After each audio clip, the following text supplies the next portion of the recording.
Madam, বলছি আমি গাড়িটা পার্কিংয়ে লাগিয়ে দিয়েছি, আমি কি তাহলে এখন টিফিনটা করে নিব? শোনো, টিফিন পরে করবে। এয়ারপোর্ট থেকে আমাদের ক্লায়েন্ট আসছে, আগে যাও ওনাকে পিক আপ করে নিয়ে আসোগে। ম্যাডাম, এই যে আমি ওনাকে নিয়ে এসেছি। হাই আরে মিস পায়েল, কেমন আছো?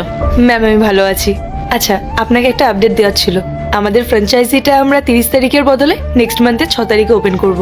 ঠিক আছে, ডেট নিয়ে কোনো প্রবলেম হবে না, ওটা তুমি যেটা ডিসাইড করবে সেটাই হবে।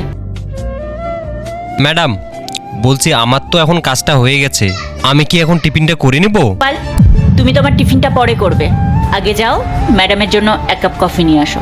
ছাড়ুন না ওইসব, আপনি ওনাকে টিফিনটা করে দিতে দিন। এমনিও আমি চা কফি খুব একটা পছন্দ করি না। আরে না না, এরম বললে হবে না। গোপাল, তুমি এক কাজ করো, ওনার জন্য চা কফি দুটোই নিয়ে আসো। এই দুইটা ছবির ভেতর থেকে যে কোনো একটা ছবিকে ভালোবেসে থাকলে ভিডিওটিতে লাইক করে চ্যানেলটিকে সাবস্ক্রাইব করে দাও। আর যদি না করো তাহলে আমি বুঝবো তোমরা ছবি দুটাকে ভালোই বাসো না। আর কমেন্টে লিখে যাও আমিন। ম্যাম, এই যে আপনার চা, আর এই যে কফি।